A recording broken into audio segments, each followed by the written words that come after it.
Bonjour à toutes et bonjour à tous. Bienvenue à ce petit moment de partage avec Christine Bousquet, une conférencière d'intermède depuis déjà quelques années, professeure émérite donc d'histoire à Tours. Elle est également agrégée et docteur en histoire. Et elle est également présidente d'un nouvel ensemble musical, l'ensemble de musique O, composé de 8 chanteurs. Elle vous fera partager également sa passion donc pour la musique et la chanson, peut-être à l'occasion d'une prochaine conférence. Aujourd'hui, nous allons consacrer cette heure ou cette heure et demie à l'image dans le monde chrétien, cette image qui a été source en son temps de tant de controverses qui nous ont parfois menés jusqu'aux guerres, mais qui aujourd'hui sont je dirais, la source d'inspiration de très nombreux artistes. Et je vais donc céder la parole à Christine Bousquet, qui va vous conter l'histoire de cette image. À vous, Christine, merci à vous. Merci Hugues, bonjour à tous, je suis ravie de vous retrouver et ça faisait fort longtemps. Alors, Hugues était généreux en me disant 1 heure, 1 heure et demie, parce que c'était pas tout à fait ce qu'on m'avait dit, donc je pense que ça sera un peu plus court, mais c'est pas grave, si on continue, ça permettra de répondre aux questions, donc ne vous en faites pas. Le sujet qu'on m'avait proposé était lié au voyage à Chypre, que je devais accompagner et puis qui a été annulé, vous le savez, mais c'est pas grave, il y en a d'autres, voyages à Chypre, et puis on parlera des autres voyages en Grèce par exemple, qui auront lieu un petit peu plus tard dans l'année. Donc le sujet porte sur l'image médiévale, comment l'aborder cette image, l'image chrétienne. On a été focalisé un peu sur l'image chrétienne. Alors, je ne vais pas couvrir, bien entendu, toute la chronologie. Hein. C'est pas possible, c'est beaucoup trop lourd. Et je préfère donner finalement quelques points de départ pour que vous puissiez tous rentrer dans l'image, notamment l'image médiévale, puisque on va le voir, c'est un moment où l'image a été au cœur de beaucoup de sujets de réflexion. Alors attendez, ça a sauté, j'ai touché à rien, mais voilà. Donc nous vivons dans une civilisation de l'image, nous avons l'habitude de cela, il y a des images partout, il y en a même quelquefois un peu trop, hein. Rappelez-vous toutes les controverses aujourd'hui sur les images dans nos entrées de ville qui commencent à être vues d'un mauvais œil parce qu'il y en a trop. Et donc, c'est intéressant pour nous, pour les historiens, de réfléchir à la fonction, au statut de l'image, aux usages dans les sociétés qui nous ont précédés. Finalement, qu'est-ce qu'on sait sur ces images, sur tous ces gens qui vont les regarder, les créer d'abord et les regarder. Donc, c'est les questions de la création, du support, de la relation entre l'œuvre et puis le spectateur, du moins à travers ce qu'on peut en saisir, eh bien sont des questions d'historiens. Alors, je commence par, j'ai mis cette petite image, j'espère que vous la voyez bien, c'est une peinture de Vittore Carpaccio, donc un peintre du début du XVIe siècle, peintre vénitien, et je l'ai choisi parce que je trouve d'abord, honnêtement, parce que je la trouve belle, ce qui est aussi un critère, hein, le côté artistique est quand même important. Et cette image représente la fuite en Égypte. Donc on voit Joseph qui précède l'âne qui porte Marie et l'enfant vers l'Égypte salvatrice. Cette image, elle est intéressante parce que finalement, on a, pour la décrypter, si on n'a pas le titre, on n'a que peu d'éléments. On a les nimbes autour des têtes de Joseph et de Marie. J'espère que vous le devinez, parce que je crois que je ne peux pas... Je ne sais pas si vous voyez la flèche. Quand je mets ma flèche, je ne suis pas sûre. Donc, les nimbes autour des têtes. Oui, voilà, merci d'avoir répondu. Donc, vous ne la voyez pas, c'est brusquement j'y pense. Donc, je vais essayer de bien vous décrire pour que vous puissiez suivre sans problème.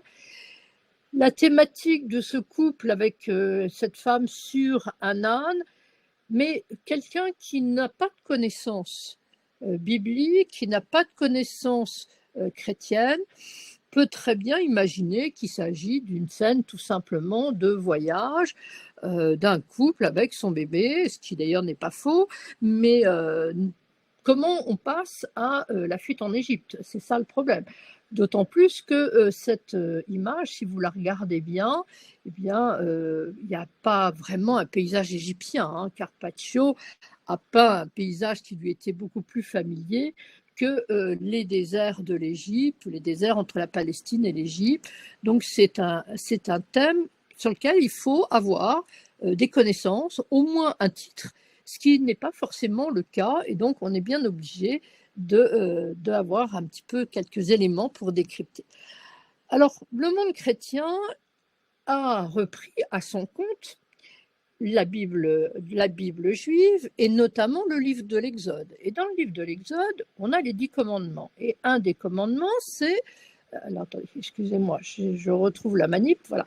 C'est tu ne feras pas d'image. Deuxième commandement, tu ne feras pas d'image de Dieu, au pluriel d'ailleurs, ce qui montre qu'on était encore dans un moment où le polythéisme n'était pas totalement mort. Tu ne feras pas d'image. Donc, comment l'Église, qui est l'héritière du judaïsme, comment peut-elle se positionner par rapport à ce commandement de tu ne feras pas d'image? C'est un des grands thèmes qui va nous inspirer. Alors j'ai mis et pourtant, des images, on en a à ne plus savoir où les mettre.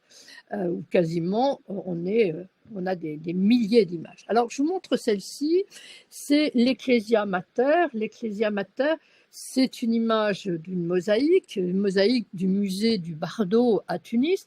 C'est une mosaïque tombale, paléo-chrétienne, donc des premiers moments du christianisme.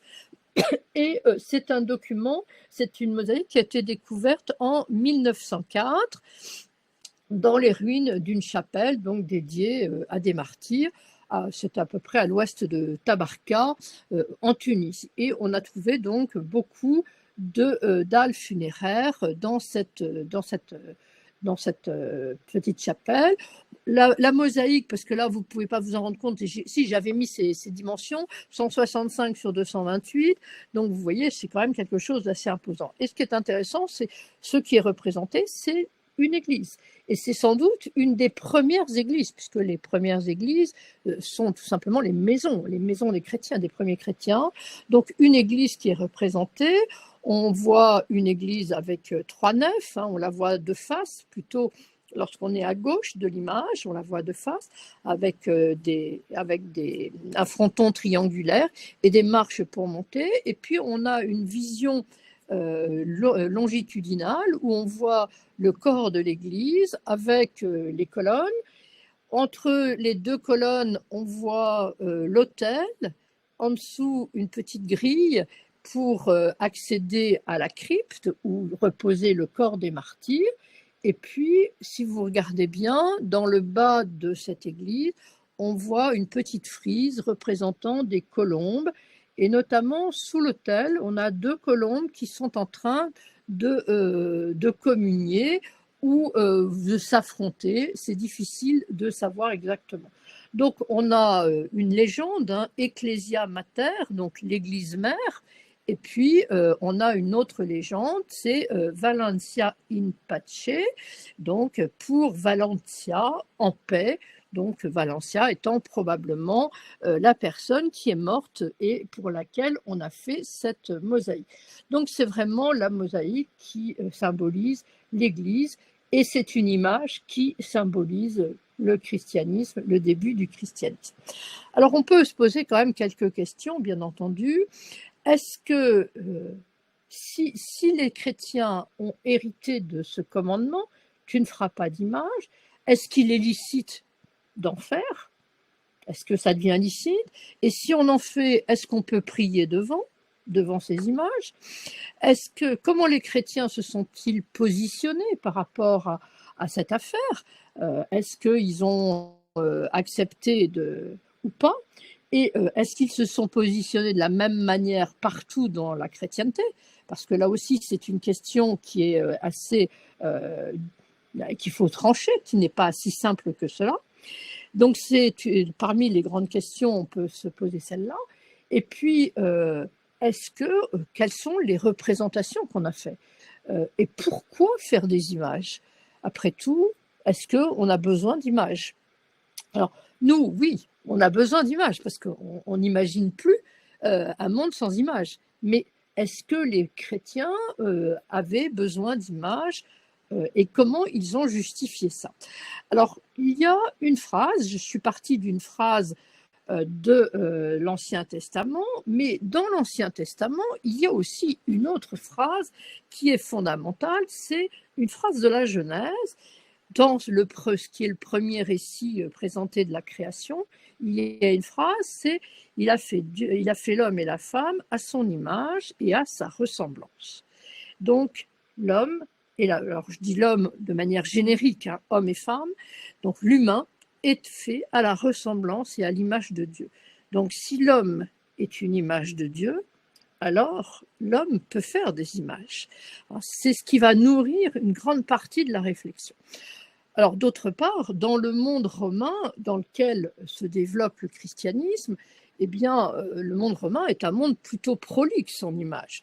On a, à la suite d'ailleurs du monde grec, hein, on a beaucoup de sculptures de toutes sortes, des peintures, des mosaïques.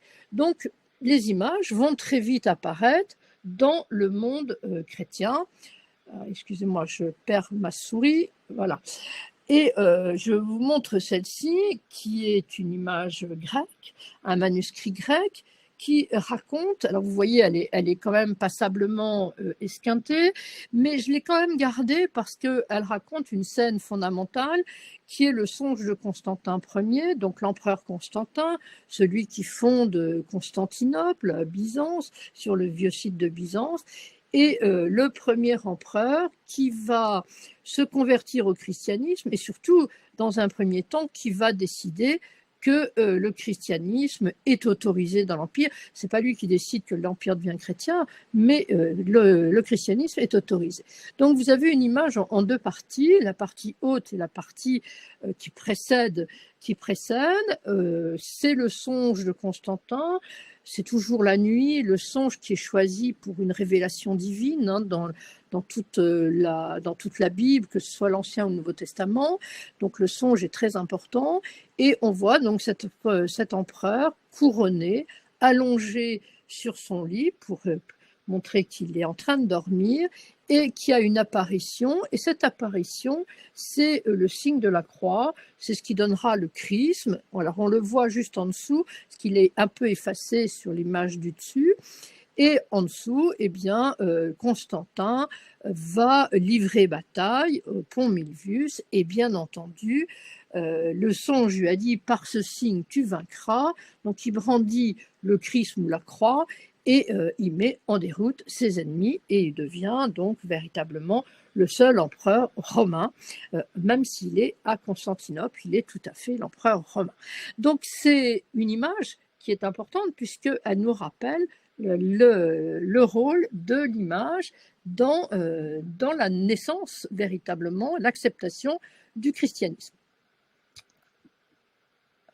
Les premières images chrétiennes, j'en ai sélectionné quelques-unes, voilà, les premières images qu'on retrouve dans les catacombes, donc la catacombe de Priscille. Alors je rappelle que les catacombes sont des cimetières qui ne sont pas du tout des églises souterraines. Hein. Le mythe des églises souterraines est un mythe qui a vécu. On sait que c'est parfaitement mythique. Et la catacombe de Priscille, c'était des cimetières chrétiens et qui n'ont jamais servi à une église souterraine, qui ne se sont jamais réunis là. C'est tout simplement au 19e, après la Révolution française, on a fait un parallèle entre l'église cachée pour échapper au conventionnel et puis ce qui s'est passé dans l'Antiquité romaine. Donc ce bon pasteur, et là encore, si on regarde bien, les premières images chrétiennes, eh bien, il n'y a pas grand-chose pour nous montrer qu'elles sont chrétiennes.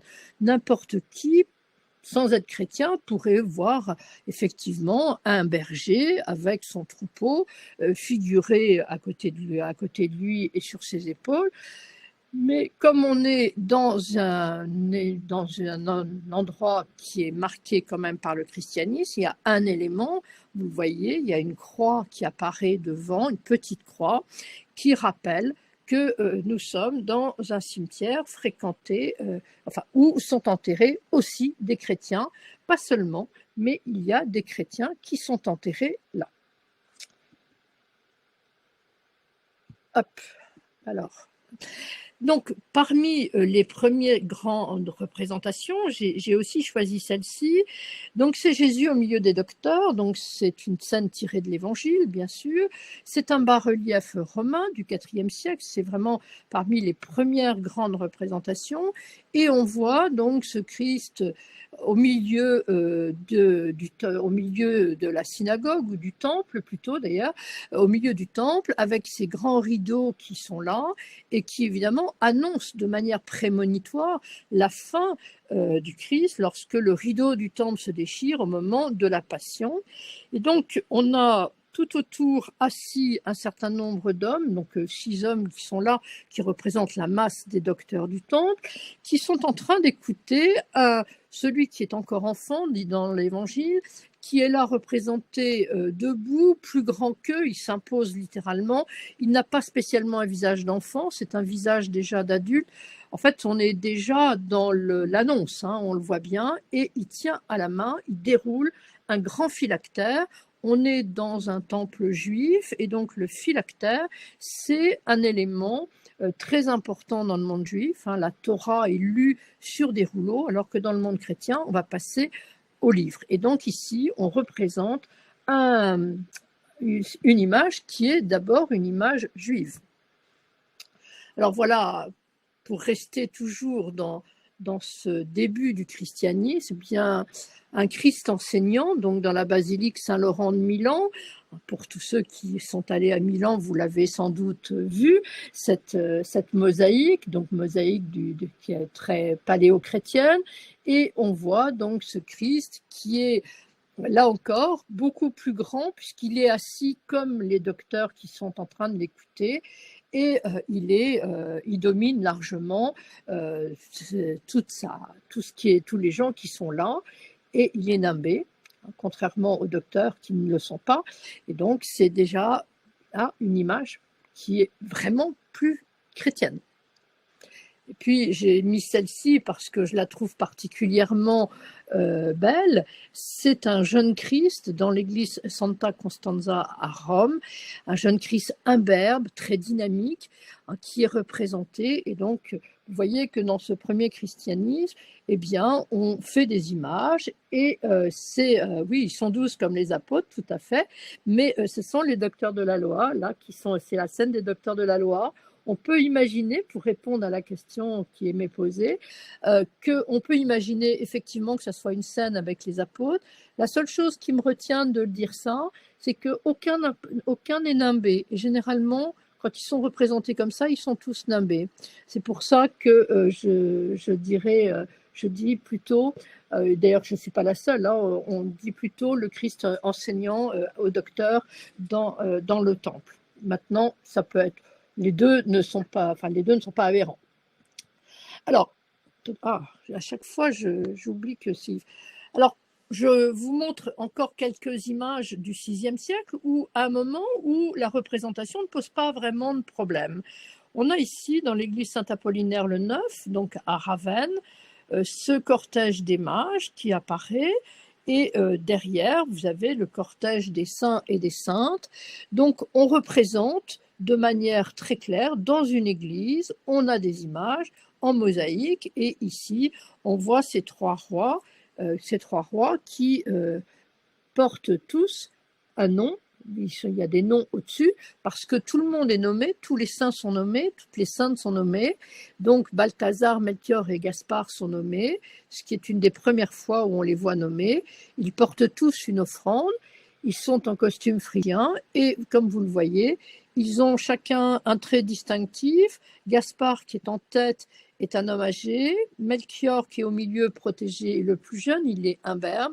Et le troisième, Balthazar, qui a une barbe noire, est en plein âge mûr, un âge d'homme, et donc il protège aussi le jeune Melchior qui est devant. Donc les rois mages sont représentés. Donc on a vraiment l'habitude de faire des images, et j'avais choisi également dans cette fameuse catacombe de Sainte Priscille à Rome, cette première représentation des mages, très probablement, ces trois personnages qui sont dans le geste de Laurent. Vous savez, le geste de la prière, c'est le geste les mains levées vers le ciel, avant d'être le geste des mains jointes.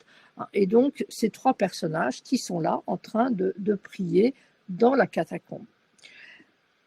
Alors, pendant qu'on y est, à Ravenne, dans l'église San Vitale, vous avez ces deux petites mosaïques qui sont de part et d'autre de l'autel. Alors on a l'impression, quand on les voit dans des images, qu'elles sont grandes, mais en réalité, ceux qui sont allés parmi vous, qui sont allés à Ravenne le savent, ce sont des petites mosaïques avec le cortège de l'empereur Justinien et de l'impératrice Théodora.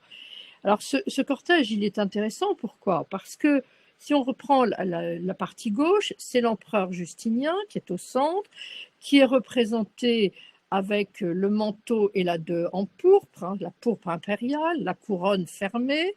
Il est nimbé, ce qui est une manière de le mettre en valeur particulièrement, et il est encadré d'abord si vous regardez à gauche pour nous, donc à sa droite, il est encadré par deux personnages qui sont deux officiers du palais, puis des soldats. Et si on regarde bien les soldats, le grand bouclier des soldats qui apparaît en plein milieu, enfin au fond devant nous sur l'image, ce bouclier porte le chrisme, donc la croix avec les initiales de Jésus-Christ Sauveur. Donc on est bien dans une image chrétienne, d'autant plus que de l'autre côté de Justinien, vous avez des membres du clergé. On les reconnaît parce qu'ils sont tonsurés, donc notamment l'évêque Maximianus, l'évêque de Ravenne. C'est une procession des offrandes qui est là, donc l'empereur joue un rôle dans la liturgie eucharistique.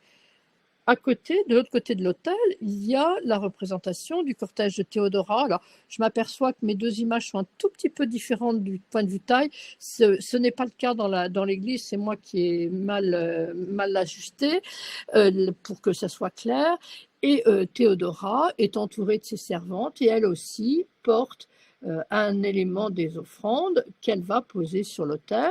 Donc on a ici le couple impérial qui participe à la liturgie eucharistique et qui se fait représenter dans cette liturgie. Et sur le manteau de Théodora, au bas du manteau, alors vous ne voyez pas bien, mais j'avais fait il y a quelques années une conférence sur les rois mages, et bien sur le manteau de Théodora, on voit les trois rois mages, procession des offrandes, évidemment, qui s'inscrit dans cette représentation-là. Alors, maintenant, les pères de l'Église, dans l'ensemble, approuvent les images. Mais c'est quand même une grande question qui va travailler une partie de l'Église, et notamment l'Église orientale, l'Église byzantine. L'Église byzantine va remettre en cause, au 8e siècle, va remettre en cause ce qu'elle appelle le culte des images, c'est-à-dire l'importance des images dans les monastères, devant lesquels on vient prier et pour lesquels on va donner des aumônes au monastère. Et je pense qu'il faut toujours bien lier les choses, parce que sinon on se trompe.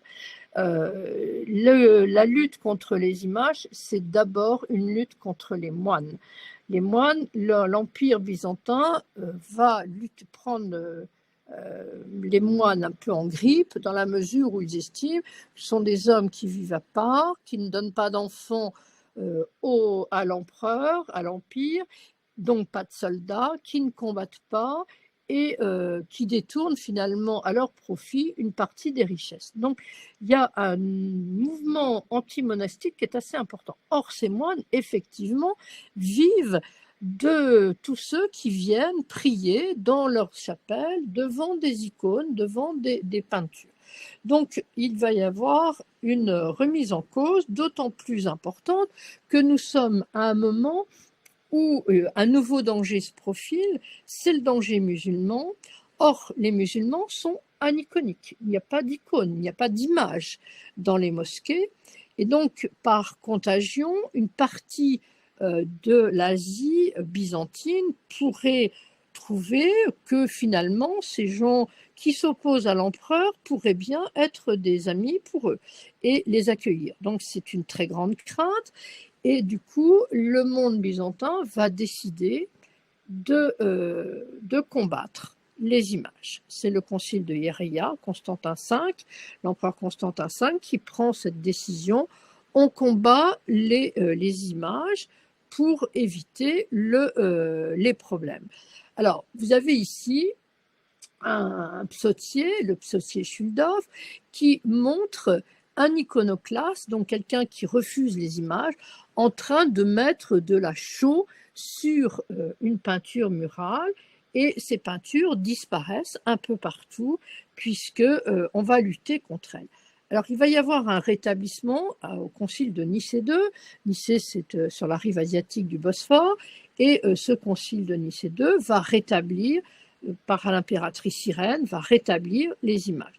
Et puis très vite, l'iconoclasme va revenir et les images sont à nouveau détruites, anéanties.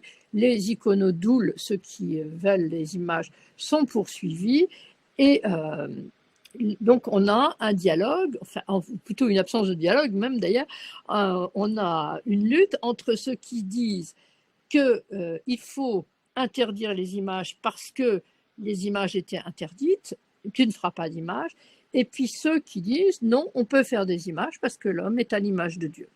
Donc ce conflit, c'est un conflit essentiellement byzantin. C'est un conflit de l'Église catholique. À ce moment-là, toute l'Église est catholique, et c'est de l'Église universelle, mais la partie byzantine, et on ne voit pas ça en Occident, c'est très peu développé en Occident. Alors, un homme comme Charlemagne n'aimait pas trop la représentation. Au concile de Francfort, il va dire que c'est interdit, mais malgré tout, bon, il ne s'est pas fait représenter spécialement, et c'est Louis le Pieux, donc son fils, qui commence à apparaître dans des images. Alors c'est un empereur chrétien, hein, il a la croix à la main, on est dans un recueil sur la Sainte Croix, donc c'est évidemment un recueil chrétien, et vous voyez donc cet empereur qui est positionné là et qui va s'imposer dans l'image. Alors cette image est intéressante également, je vous le signale au passage, parce que vous voyez des minuscules carolines, donc ces lettres complètement détachées, qui sont à la fois faciles à lire, parce que chaque lettre est très facile, chaque lettrine est facile à lire, mais c'est très fastidieux parce qu'il n'y a aucune coupure entre les mots, donc évidemment, et puis c'est très long à écrire, donc très vite, ces minuscules carolines vont donner naissance à d'autres lettres.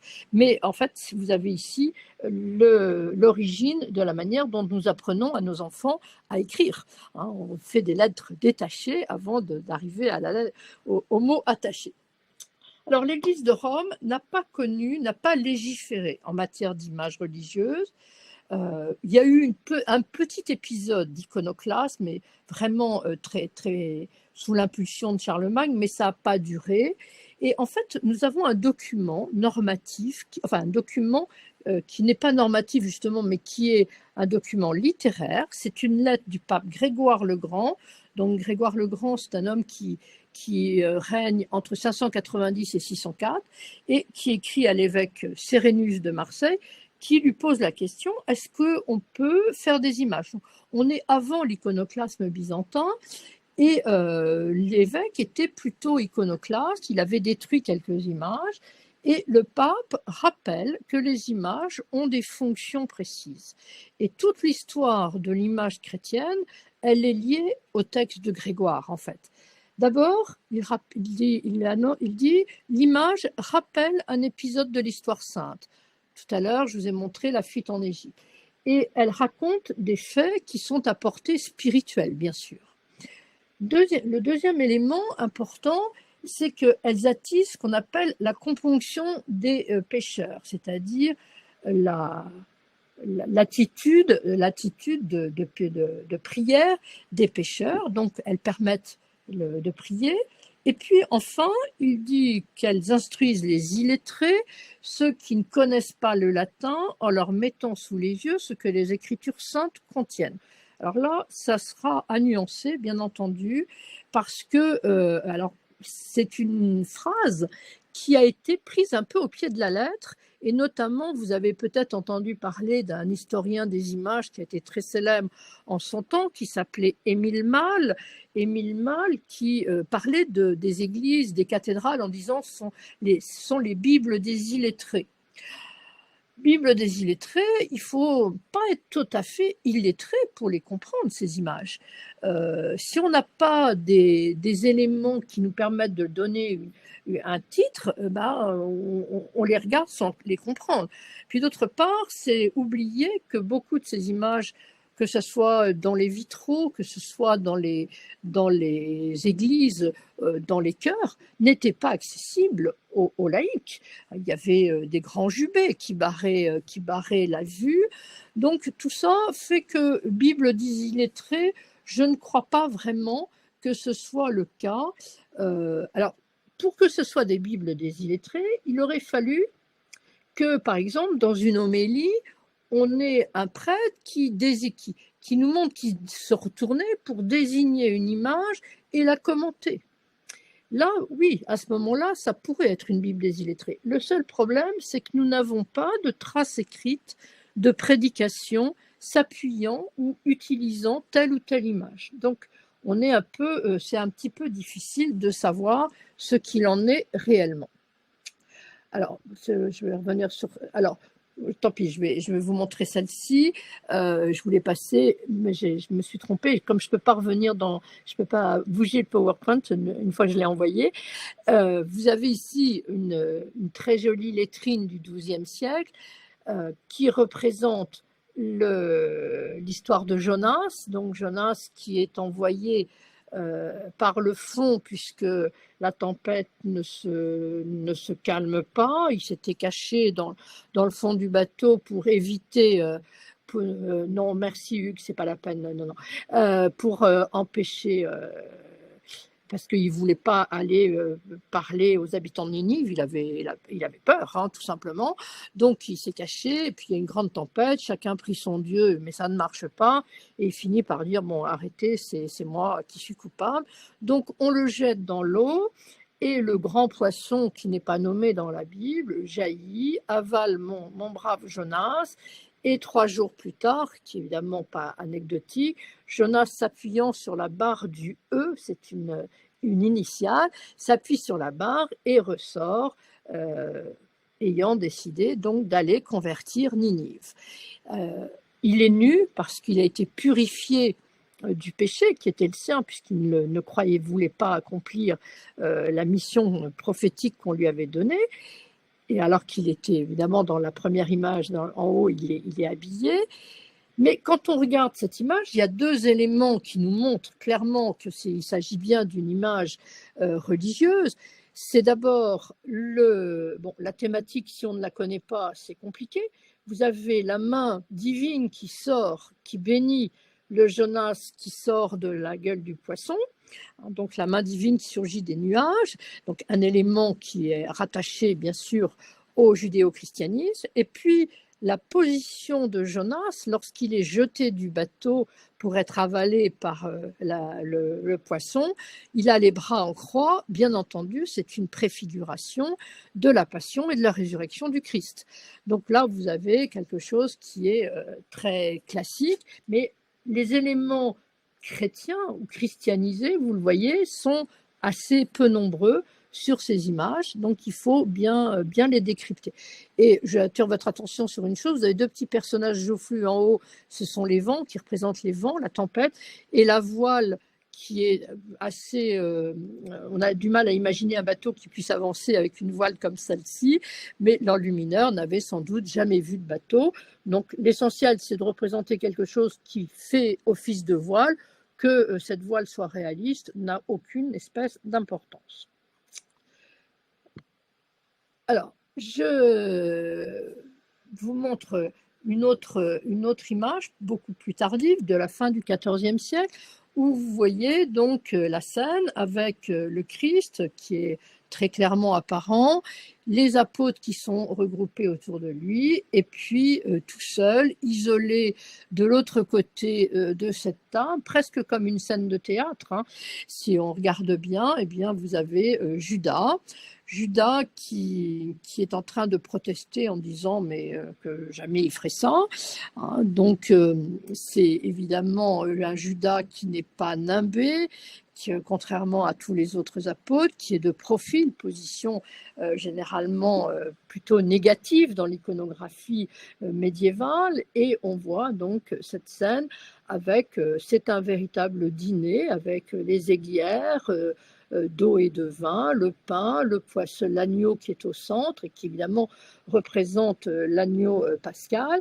Vous avez donc tous les éléments de ce dîner. Alors, je vous montre ces images parce que, tout simplement, pour vous rappeler que dans le monde latin, on a toujours fait des images. Et c'est quelque chose qui est particulièrement intéressant après le texte de Grégoire, qui va ajouter quelque chose d'autre d'ailleurs, en disant que ça permet aussi de prier. L'image va permettre de prier devant elle et de mettre éventuellement en valeur le donateur, celui qui a fait faire l'image. Je vous en montrerai un ou deux tout à l'heure, vous verrez, on le voit très bien. Alors, ce qui est très frappant, et la différence entre le monde grec et le monde latin apparaît clairement à ce moment-là, à travers l'image, avant même toute autre chose d'ailleurs, c'est que les latins ont, le chrétien latin est caractérisé par l'énorme créativité. Un thème peut se décliner de multiples manières, je vais vous en montrer deux ou trois exemples, alors que dans le monde grec, l'image, quand elle va être acceptée à la moitié du IXe siècle, lorsque l'image va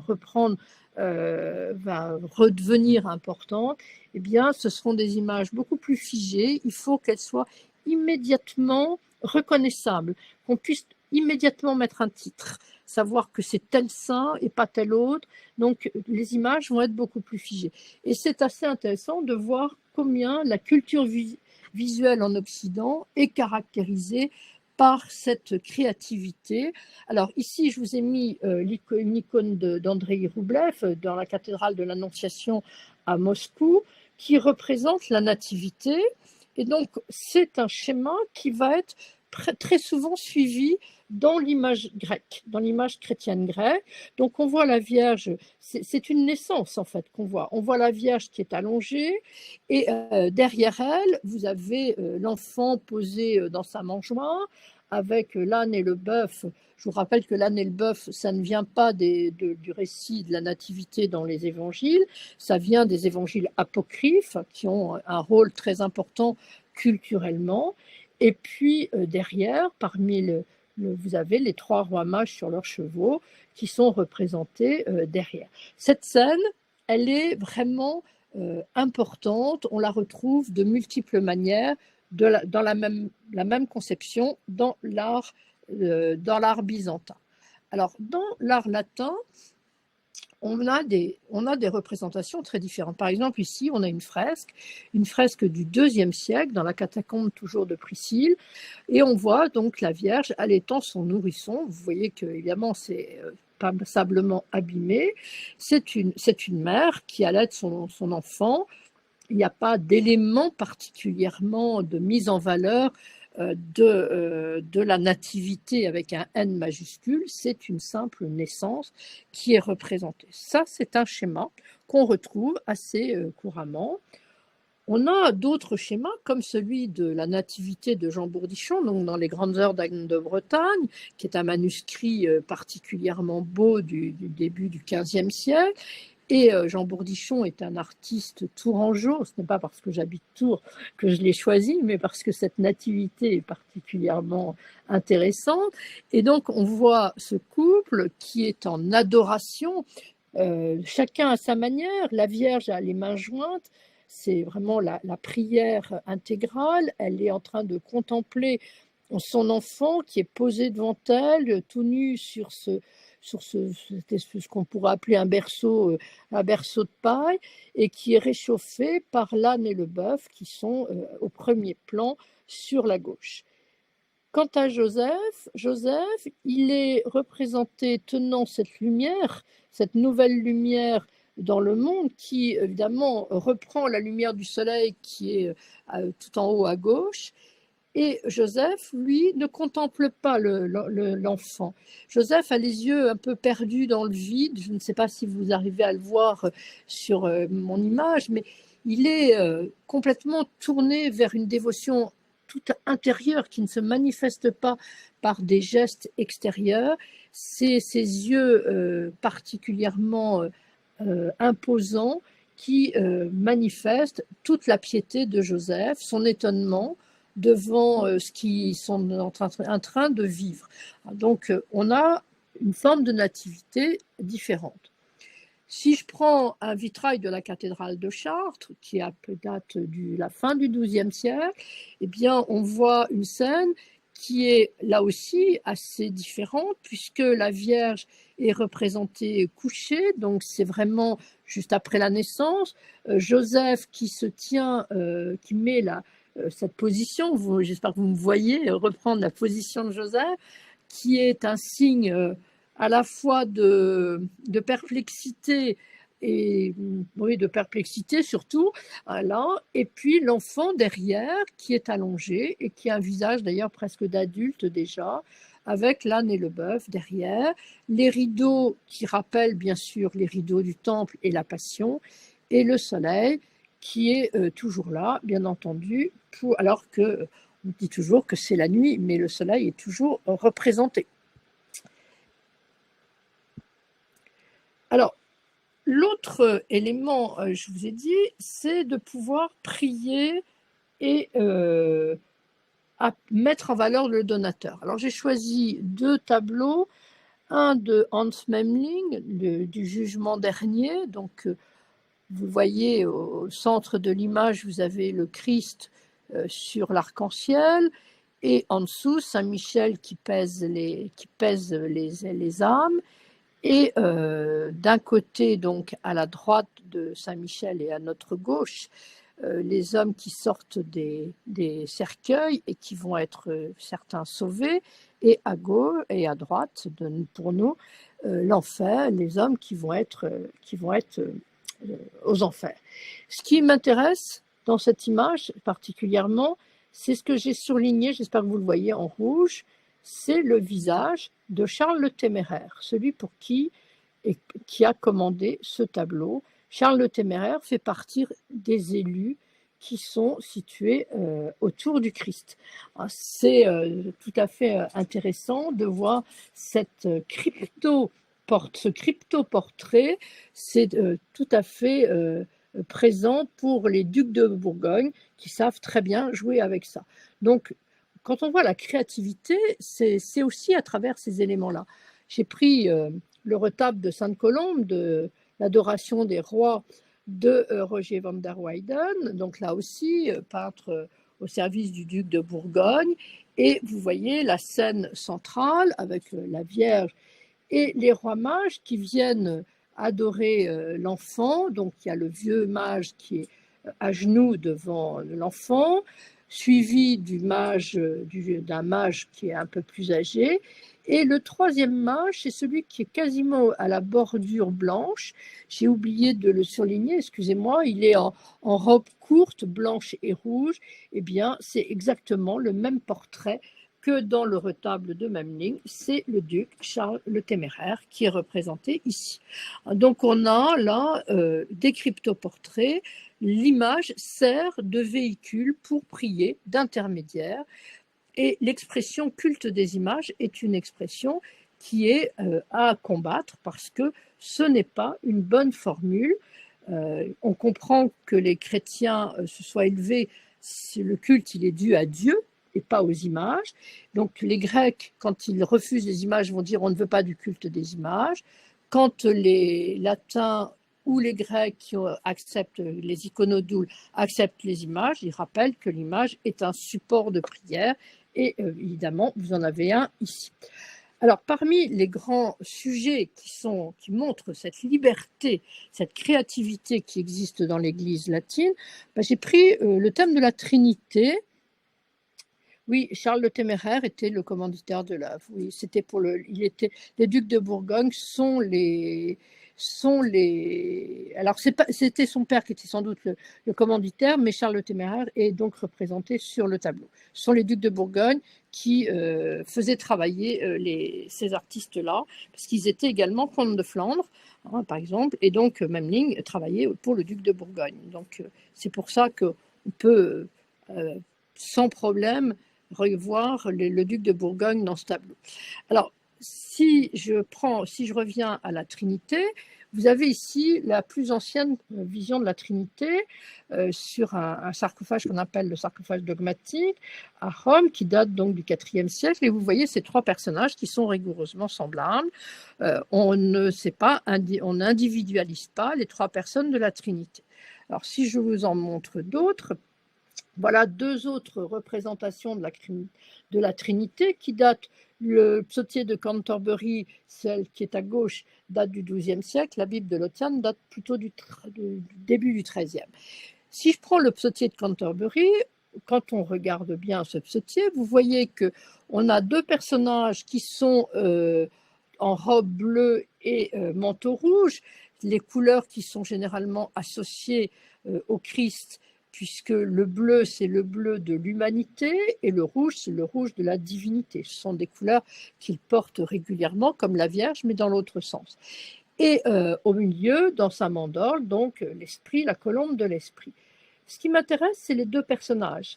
Si vous les regardez, ils ont le même visage. Ils ont le même visage, ils sont tous les deux nimbés, et c'est des noms qui portent la croix.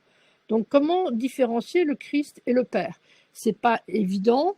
Je pense que la différence, c'est sans doute le fait que le personnage qui est à notre droite est un peu plus grand, le nain dépasse complètement du carne, alors que ce n'est pas le cas pour l'autre, donc il pourrait y avoir une relation père, fils et esprit au milieu. Mais ce qui est important, c'est de voir qu'on ne différencie pas le père et le fils. Dans la Bible de Lotian, la Trinité est représentée un peu différemment. On a deux personnages, un Dieu qui sont là aussi peu différenciables. Est-ce que le Christ a le nain bleu parce qu'il s'est fait homme et Dieu Père simplement, si j'ose dire, le nain rouge parce qu'il est pleinement Dieu? Probablement. Mais ce qui est intéressant, c'est la manière dont ils sont unis. Le grand voile rouge les recouvre tous les deux. Ils ont bien deux paires de mains, mais il n'y a qu'une paire de pieds sur l'image. Donc la Trinité, ici, vous avez une Trinité qui est assez différente de celle que je viens de vous montrer. Il n'y a pas d'individualisation véritablement encore des personnages, mais on représente, comment faire pour représenter un Dieu, un seul Dieu en trois personnes.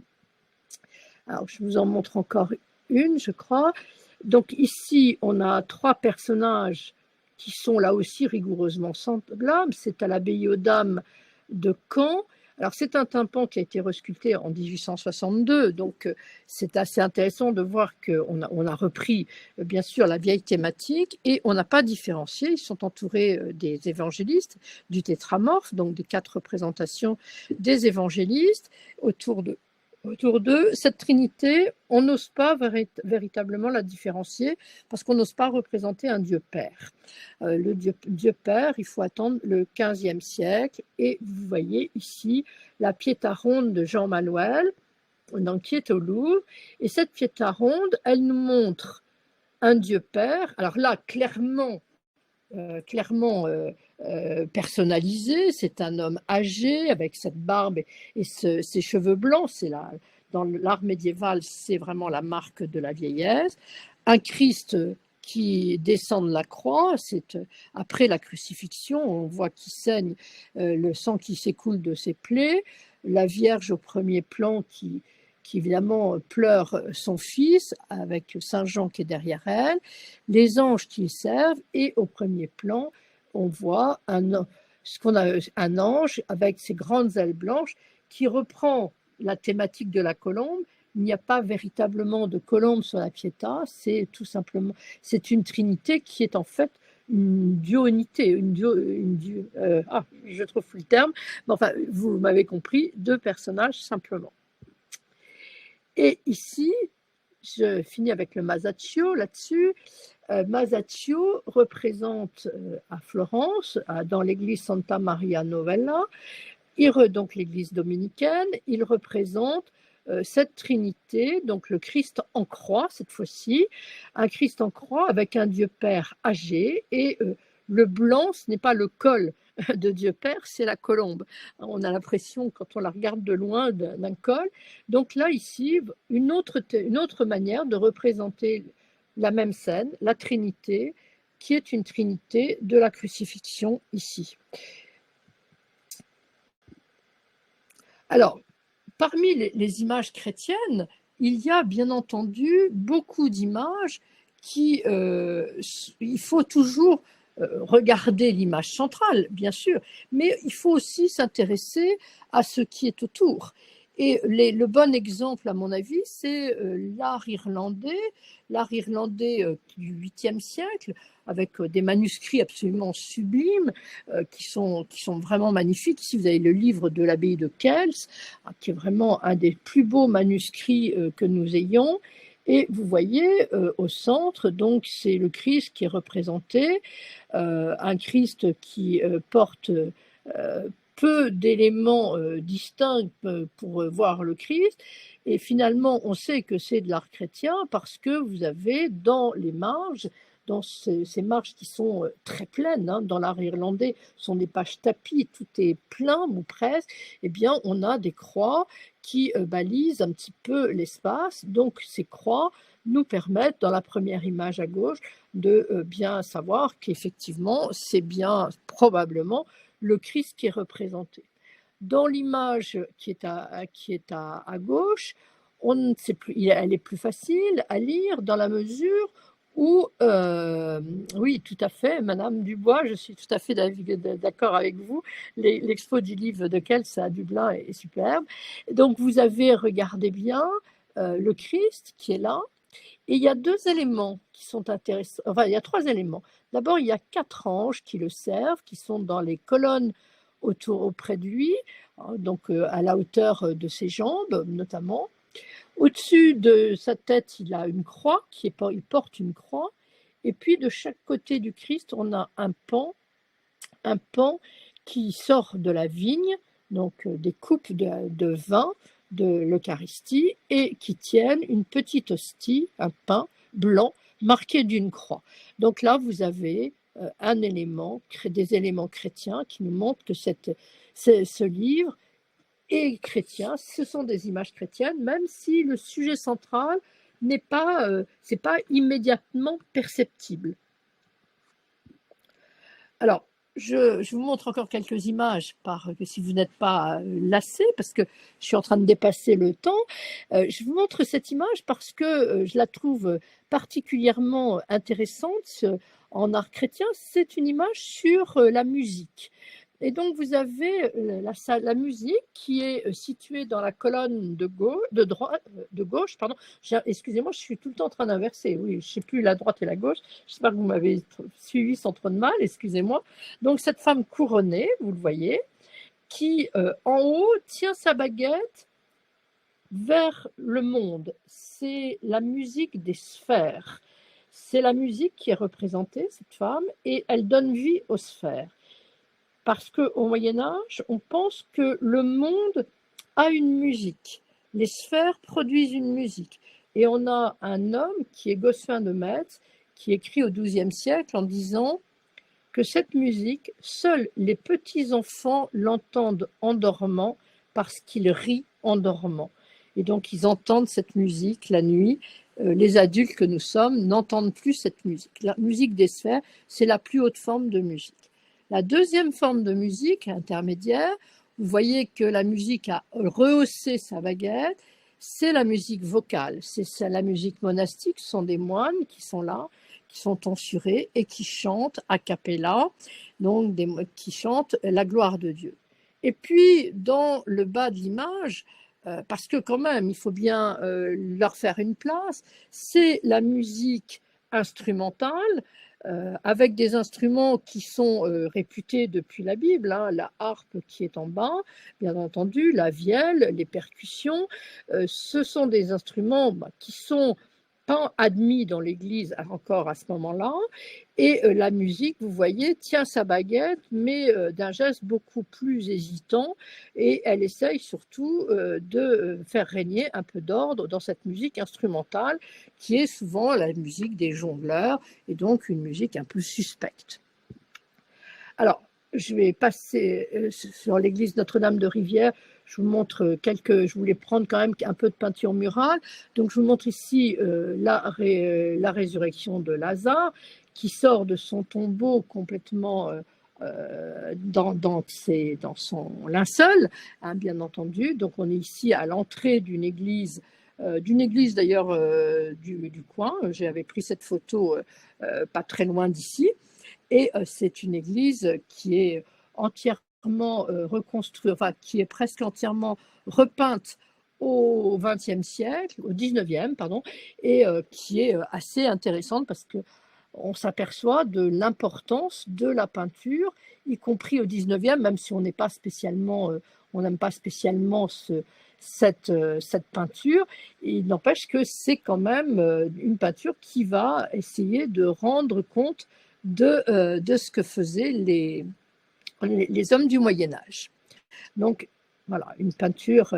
Alors là aussi, voilà, ce qu'on trouve dans les églises, ici c'est un calendrier, et donc c'est le mois de janvier, de décembre ici, et de janvier, Janus au double visage, donc cet homme qui se chauffe devant le feu, parce qu'il n'y a plus que ça à faire à cette époque-là de l'année. Alors, je vous montre cette petite peinture murale que je trouve très belle, qui date du XIIe siècle. C'est la Chartreuse du Liger, donc à 35 km de Tours à peu près. C'est une toute petite église ronde qui est à l'écart et qui a quelques peintures murales qui restent, qui sont dans piteux état maintenant, parce qu'il n'y a pas de chauffage et c'est un peu ouvert à tous les vents, malheureusement. Et je vous la montre pour vous montrer cette créativité extraordinaire. Lorsqu'on voit des crucifixions ou des descentes de croix, il n'y a pas ce geste, regardez le geste de la Vierge qui pose son visage sur sa joue contre le bras de son fils mort.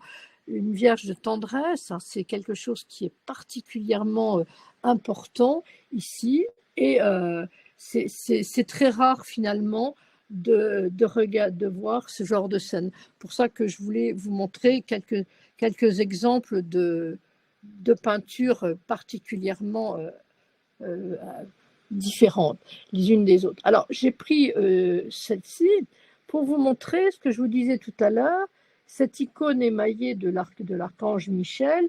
Vous voyez que le portrait est assez figé. On reconnaît l'influence byzantine dans ce portrait. D'ailleurs, cette icône, elle n'est pas arrivée à Venise par hasard. Elle a été pillée par les Vénitiens lors de la croisade de 1204. Ils l'ont rapportée à Venise. Et vous avez ici, évidemment, par rapport à ce que je viens de vous montrer, qui est contemporain, vous avez quelque chose qui est assez différent, beaucoup plus figé, mais immédiatement reconnaissable, bien entendu. L'archange, l'épée levée, c'est forcément Saint-Michel. Alors, l'art byzantin, il ne faut pas s'imaginer que l'art byzantin est un art totalement figé. Vous avez dans l'art byzantin également des éléments beaucoup plus dynamiques, et notamment lorsqu'on représente les conversions des peuples qui sont soumis. J'ai pris ici la conversion et le baptême des Bulgares en présence du roi Boris et de son épouse. Donc le roi Boris est à gauche, on voit la couronne, et vous voyez donc ces Bulgares qui se font baptiser. Donc c'est une chronique qui raconte ça, qui est à Rome, à la Bibliothèque Vaticane, et qui a été sans doute, qui est arrivée dans les bagages des Byzantins fuyant Constantinople juste avant la chute de Constantinople. Ils sont restés en Occident et ils ont fait venir une grande partie de leurs livres. C'est comme ça que des bibliothèques entières en Occident ont pu se créer. Alors, pour finir, parce qu'il faut quand même finir, je vous montre quelques éléments d'art byzantin. Ici, on est à Saint-Sauveur de Cora, donc c'est la mosaïque de la Dormition de la Vierge, et c'est une thématique qu'on retrouve beaucoup dans les églises byzantines, contrairement aux églises latines où cette thématique n'est pas très apparente. Donc la Vierge est couchée et derrière sa tête, vous avez l'apôtre Pierre, et à l'autre bout de son lit, vous avez l'apôtre Paul, les apôtres qui sont derrière, et puis un personnage central qui est dans cette mandorle, c'est le Christ qui tient un bébé dans les mains. C'est une manière de représenter l'âme de la Vierge, le Christ qui vient chercher l'âme de sa mère pour la monter au ciel. Donc c'est une thématique qu'on retrouve très souvent dans toutes les petites, même les petites églises. J'avais par exemple l'église d'Azinou en Chypre, pour ceux qui sont allés ou qui vont aller à Chypre, eh bien vous avez des dormitions au-dessus généralement des portes de l'église. Alors, l'art byzantin est un art aussi beaucoup de mosaïque, on le sait, mais c'est aussi un art de la fresque. Et dans cette église Saint-Sauveur de Cora, donc c'était Saint-Sauveur des Champs de Cora, c'est ça, donc près de la deuxième grande muraille de Constantinople. C'est l'église qui aujourd'hui porte le nom en turc de Cami et qui est une très très belle église, magnifique, remplie de mosaïques et de fresques. Et ici, on a quelque chose d'extrêmement vivant. C'est le contraire de ce que je viens de vous dire, c'est pour ça que je l'ai choisi. On a une fresque qui raconte la descente du Christ aux enfers, donc entre la passion et la résurrection, et vous voyez qu'ils tirent de leur tombeau Adam et Ève, les parents de l'humanité, et derrière, vous avez tout un groupe de gens qu'il vient tirer des enfers pour leur permettre de ressusciter. Dans ces gens qui viennent tirer des enfers, eh bien, il y a souvent le roi David, Moïse et compagnie. Donc, on a tous ces gens-là et on peut se poser la question, mais comment David, Moïse, qu'est-ce qu'ils font aux enfers? Pourquoi sont-ils aux enfers? C'est une question importante. Et c'est une question auquel le poète Dante a répondu au début du XIVe siècle. Il a répondu en disant, il visite les enfers. Vous savez, Dante s'est substitué au jugement dernier en envoyant aux enfers tous ses ennemis, au purgatoire ceux qui étaient à peu près correct, et puis au paradis ceux qu'il estimait. Et quand il visite les enfers, il le fait avec la compagnie de Virgile, et il lui dit, mais qu'est-ce qu'ils font là tous aux enfers, dans ce premier cercle de l'enfer? Et Virgile lui répond, leur tort leur péché fut d'être nés trop tôt. Ils sont nés avant le Christ, et donc tant que le Christ n'est pas mort, il ne pouvait pas avoir accès au paradis. Donc là, on a une image byzantine qui est beaucoup plus léchée, beaucoup plus dynamique. L'art byzantin est aussi un art dynamique et qui tranche dans Saint-Sauveur de Cora. L'Anastasie tranche. Alors, vous avez quelqu'un dit que c'est un endroit sublime. Oui, c'est un endroit tout à fait sublime à visiter. Je ne suis pas sûre qu'en ce moment, on puisse facilement le visiter, puisque vous savez, aussi bien Sainte-Sophie que Saint-Sauveur ont été récupérés par Erdogan pour en refaire une mosquée pour Sainte-Sophie, et je crois que Saint-Sauveur, toutes les peintures sont plus ou moins cachées.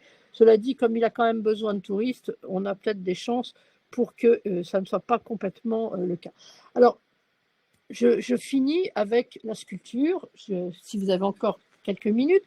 La sculpture, bien sûr, qui est très particulière, parce que faire des images, faire des peintures, faire des miniatures, des mosaïques, très bien.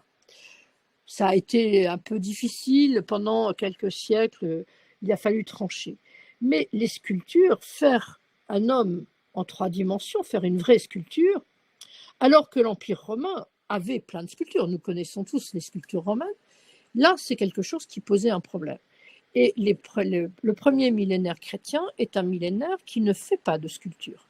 La sculpture, c'est vraiment trop, on est trop en contradiction avec l'Ancien Testament, avec tu ne feras pas d'image. Donc on va progressivement revenir à la sculpture, d'abord avec un trait, un petit trait de sculpture, hein, c'est des bas-reliefs. Si vous allez faire le très beau voyage des Pouilles, eh bien vous verrez ces portes sculptées c'est vraiment un trait, puis petit à petit du bas-relief, puis on passera au relief et enfin à la ronde-bosse, c'est-à-dire la statue gothique dont on pourra faire le tour. Et le tympan de Conques est un tympan qui est particulièrement intéressant parce que c'est un tympan roman. Sainte-Foy de Conques est sur la route de Saint-Jacques-de-Compostelle et c'est un tympan roman et on le voit tout de suite à une chose, c'est qu'il n'y a pas de vide. L'art roman, c'est un art du plein et on le voit sur ce tympan qui met en scène un jugement dernier. Donc au centre, dans la mandorle, vous avez le Christ, hein, bien sûr, avec autour de lui, alors cette fois-ci, je ne me trompe pas, sur notre gauche et donc à la droite du Christ, vous avez les élus qui s'avancent avec des abbés, avec un roi qui sont en train de s'avancer. Et puis de l'autre côté, on va avoir... alors en dessous, pardon, je reste sur ce côté-là, vous avez en dessous, je ne sais pas si vous le distinguez bien, mais une résurrection des morts, des hommes qui sont en train de sortir de leur cercueil. Et puis en dessous, au centre de l'image, vous avez le paisement des âmes par Saint Michel, hein, qui joue un peu avec le dragon qui voudrait bien faire pencher, le démon qui voudrait bien faire pencher la balance de son côté. Et sur le registre inférieur, donc on voit des hommes qui sont sous des arcatures, ce sont des élus. Parmi les élus importants et intéressants, on a Abraham, puisqu'on pense que les élus sont accueillis dans le sein d'Abraham, donc c'est lui qui est au milieu, il porte 2 petites âmes qui sont là, serrées sur son sein. Et puis de l'autre côté, évidemment, à partir du centre du bas de l'image, on a les enfers, la gueule de l'enfer qui est grande ouverte et qui accueille avec avidité le nouvel entrant qui a failli. Alors, ce sont tous les péchés capitaux qui sont représentés et vous avez notamment le premier, celui que vous distinguez sans doute le mieux, c'est celui qui est le plus près de la porte de l'enfer. C'est un chevalier qui tombe de son cheval, c'est l'orgueil et c'est le péché numéro 1 dans le monde médiéval. Hein. C'est l'orgueil, c'est vraiment qui est au sommet de la pyramide. Alors, tous les péchés sont représentés, l'avarice avec un homme qui se pend avec la bourse accrochée au cou, la luxure avec un couple, bien entendu. Donc, on a tous ces gens-là qui sont là autour de ce démon qui trône en pseudo-majesté, qui voudrait renvoyer à l'image du Christ, mais qui ne peut pas puisqu'il est écrasé par cette arcature qui domine l'enfer. Hein. Donc, ce tympan permet de voir vraiment la résurrection, alors des morts, mais aussi la résurrection de la sculpture. Et cette résurrection de la sculpture, elle a eu lieu dans l'église d'Hildesheim en Allemagne, sur les portes sculptées. Donc vous voyez ces portes qui racontent l'histoire sainte, qui est donc repris sur l'ensemble de la porte. parce que c'était pas du tout évident, hein. Retrouver la sculpture, il fallait d'abord que ça soit une petite incise dans le bronze.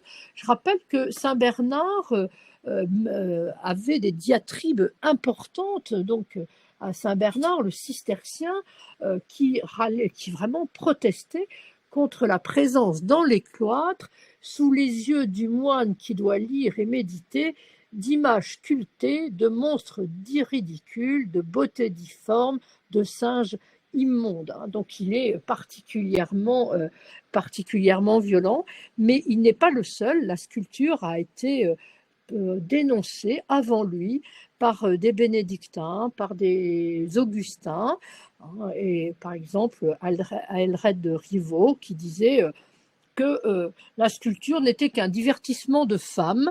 Donc il devait être un peu misogyne, celui-là aussi. Et on disait que... et il y en avait un autre qui disait, bon, il est utile, la pierre est utile pour la construction, mais à quoi sert de sculpter la pierre? La Bible n'est pas lue sur le mur, mais dans un livre. Donc vous voyez, ça s'oppose à ce que disait le pape Grégoire, qui disait que l'image était une Bible une Bible des illettrés. Donc ici, vous avez timidement une histoire du salut avec des scènes de l'Ancien Testament sur la porte gauche et du Nouveau Testament sur la porte droite, qui permet donc de petit à petit relancer les choses. Alors, pour conclure, je pense que cette première lecture que j'ai faite oui, ce sont des portes en bronze, oui, tout à fait. Comme d'ailleurs dans les Pouilles, quand vous vous promenez dans les Pouilles, les portes des églises sont superbes, c'est des églises romanes qui sont absolument magnifiques, et les portes sont quand elles sont conservées, on voit des incises, et dans les portes contemporaines, on voit aussi des incises qui rappellent ce temps de la première sculpture. Donc, l'étude de l'iconographie, des thèmes, des motifs iconographiques, qui est en plein développement depuis une trentaine d'années, a été très profondément renouvelée par les historiens qui ont beaucoup questionné toutes ces images.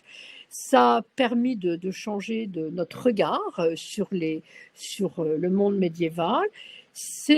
Pour les historiens, l'image, c'est le lieu d'expérimentation de la représentation du monde chrétien, du monde biblique, de la relation de l'homme au divin, de la mise en jeu des rapports sociaux. Et quand on voit l'orgueilleux qui figure en chevalier médiéval, c'est pas un hasard, bien entendu.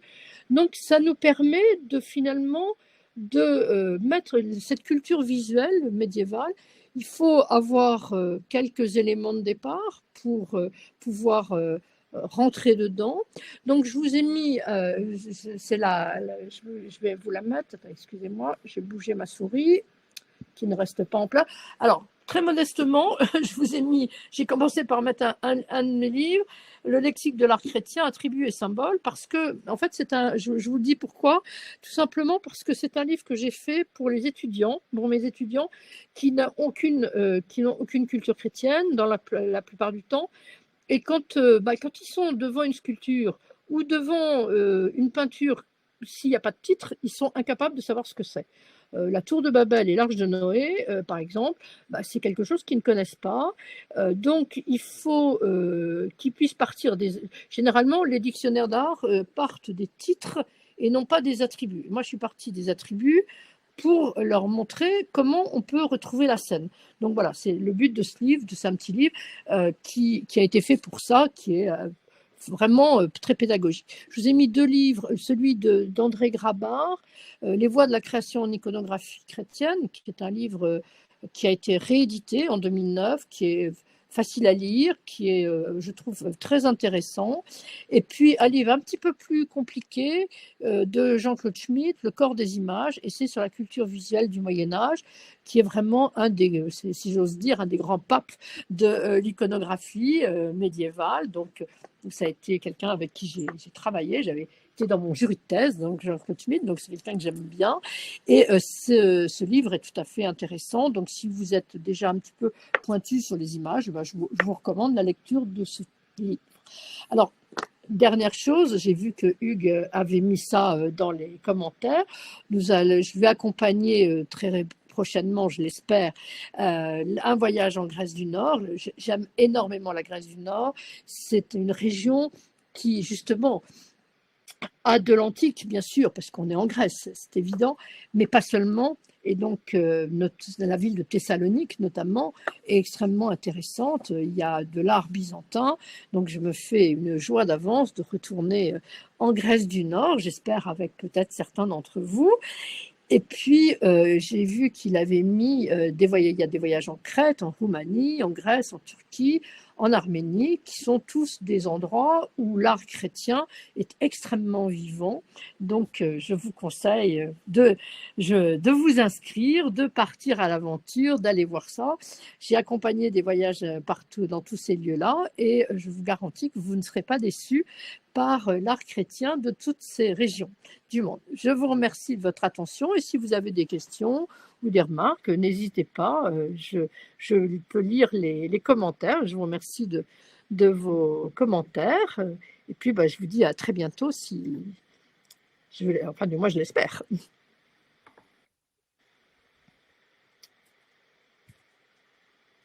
Je pense que j'ai répondu à toutes les questions au fur et à mesure. Il n'a pas l'air d'en avoir d'autres. Alors, écoutez, si... Nous vous remercions beaucoup, Christine. Effectivement, comme vous l'avez dit, vous accompagnez donc le voyage en Grèce du Nord en mai. Je crois que c'est du 17 au 25 mai. D'autres voyages dans le monde hellénistique présents ou passés, comme la Crète minoenne ou la Grèce antique également au mois de mai, mais on a également dans cette culture, sinon byzantine, mais orientale, il y aura des pèlerinages en Arménie et en Turquie et Grèce, car l'image a aussi, et vous l'avez à plusieurs reprises rappelé, une thématique religieuse très forte, et on la retrouve notamment en Arménie, on la retrouve à Éphèse également.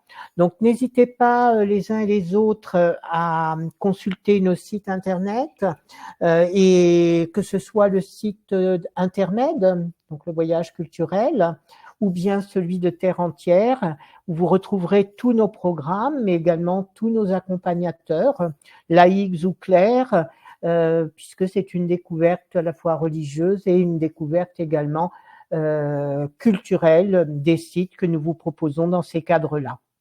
Si vous avez des questions, n'hésitez pas non plus à nous adresser des courriels. On y répondra avec grand plaisir. Si certaines de vos questions s'adressent plus directement à Christine, je ne manquerai pas de les lui faire suivre et elle pourra vous apporter ou nous apporter, et nous vous les retransmettrons ces éclaircissements. Nous vous remercions sincèrement pour votre présence. Nous programmons d'ores et déjà une nouvelle conférence, donc cette fois-ci consacrée plus spécifiquement à l'Arménie au mois de mars, le 13 mars en principe, et j'espère vous compter parmi nous, les fidèles des fidèles, mais tous les autres également seront les bienvenus. Je vous remercie toutes et tous, et Christine, une fois encore, un très grand merci. Merci à vous. Et bonne fin de journée à toutes et tous. Voilà, bonne fin de journée. À bientôt. À bientôt. Au revoir.